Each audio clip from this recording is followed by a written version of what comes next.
여러분 안녕하세요. 시원해서 쿨 좀 있어서 빵, 쿨빵 국어 승우쌤입니다.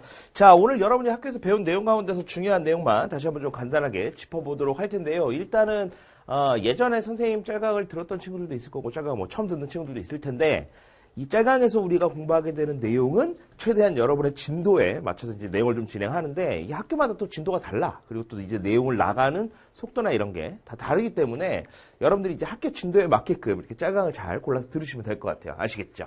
그래서 선생님은 선생님 나름대로의 여러분의 한 학기 그 커리큘럼에 맞춰서 이렇게 강의를 쫙 촬영을 해 나가면 여러분들이 이제 거기서 이제 필요한 부분을 이렇게 골라서 잘 들을 수 있었으면 좋겠어요. 아시겠죠?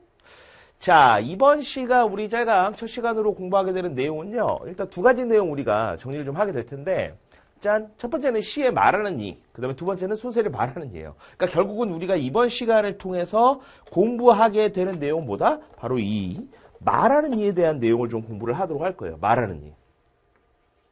이 말하는 이를 파악하는 게 왜 중요하냐면 우리가 실제 작품을 볼 때 말하는 사람이 누군지를 알면 작품의 내용이나 작품의 주제, 그러니까 작가가 이야기하고자 하는 바가 무엇인지를 조금 더 세세하게 살펴볼 수 있다는 장점이 있어요. 그러니까 이게 남성적 어조를 빌려서 쓰고 있냐, 뭐 여성적 어조냐, 뭐 여성 화자냐, 남성 화자냐 이런 것들을 작품을 보면서 파악하게 되거든요. 그렇게 파악해야 되는 이유는 딱 하나야. 이게 남성적 어조이냐 여성적 어조냐를 판단하면, 그러니까 이 글을 쓴 사람이 남성이냐 여성이냐를 파악하면 작품의 주제나 느낌이나 분위기를 파악하는 데 도움이 되기 때문에 그래요.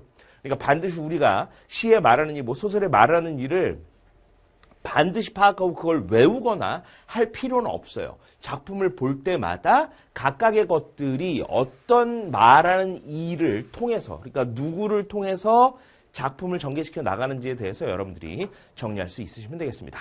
자, 그럼 오늘 우리가 살펴볼 두 가지 내용 차례대로 한번 짚어보도록 할게요.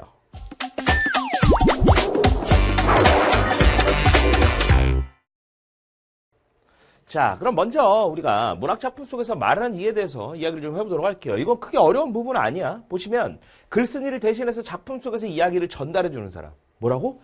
이야기를 전달해주는 사람이에요. 그러니까 누가 말하고 있냐 이거죠. 글쓴이가 말하고자 하는 내용을 효과적으로 전달해준다. 사실 이게 제일 중요해. 글쓴이가 말하고자 하는 내용이야.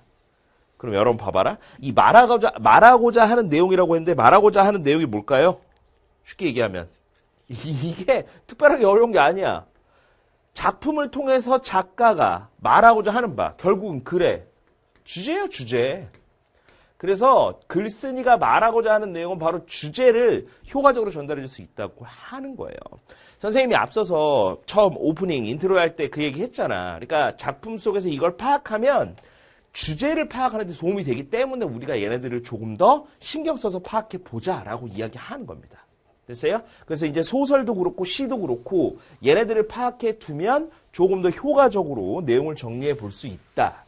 그리고 무엇보다 주제를 파악하는 데 도움이 되고, 주제를 파악하는 데 도움이 되는 게 특히 소설보다는 시에서 조금 더 도움이 되기 때문에 시적 화자가 누구냐 이런 것들을 파악하는 게 굉장히 중요하다는 겁니다. 보시면 이제 시에서의 말하는 일을 우리가 시적 화자라고 해요. 시적 화자가 시에서 말하는 이고 시에 말하는 이가 시적 화자야. 똑같은 거죠.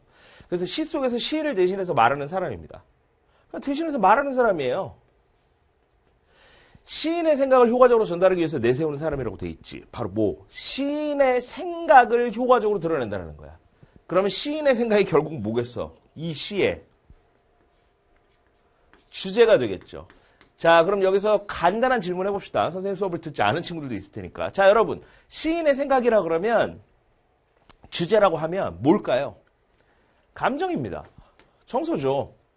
감정이나 정서를 효과적으로 전달하는 겁니다. 다시 말하면 이 시의 시적 화자가 누군지를 파악하면 이 시를 통해서 이야기하고자 하는 정서가 뭐냐, 그러니까 어떤 감정을 전달하기 위해서 이 작품이 쓰여졌나를 파악하는 데 도움이 된다는 얘기야.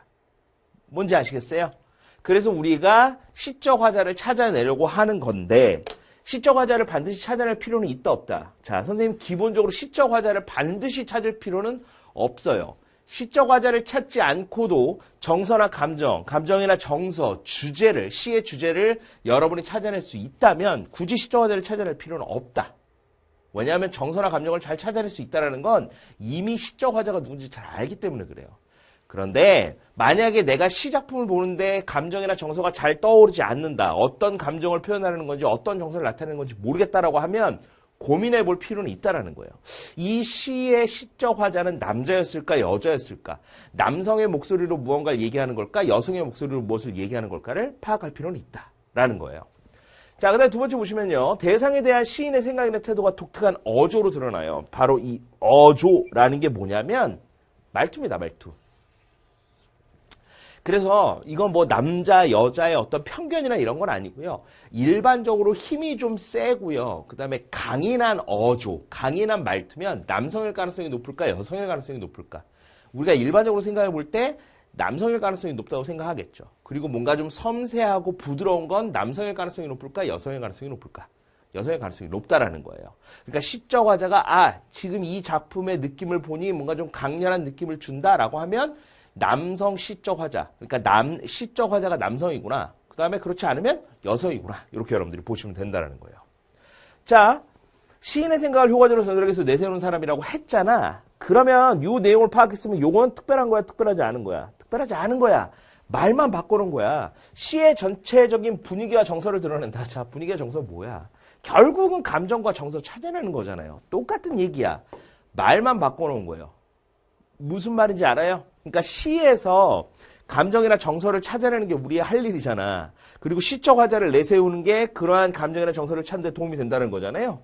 분위기의 정서를 드러내줘요. 시의 전체적인. 맞죠? 그리고 시인과 일치하기도 하고 일치하지 않을 수도 있어요. 다시 말하면 남성 시인이 여자 시적 화자를 통해서 자신이 드러내고자 하는 감정이나 정서를 가져다 쓸 수도 있고 여성 화자가 아닌 여성 화자가 남성을 통해서 이야기를 전달할 수도 있다. 그러니까 꼭 시인이 남자니까 시적 화자도 남자다 이거 아니라는 거야. 아시겠어요? 자, 시 속에 직접 드러나기도 하고요. 드러나지 않기도 해요. 자, 선생님이 그래서 뭐라 그랬어? 시적 화자를 반드시 찾을 필요는 없다. 왜냐하면 드러나는 경우도 있고 드러나지 않는 경우도 있기 때문에 반드시 찾을 필요는 없다. 걔네들을 굳이 막 찾아내서 뭔가 답을 찾을 필요는 없다라는 사실 기억을 좀 해두시면 될 것 같습니다. 자, 계속해서 두 번째 내용 정리해 보도록 할게요.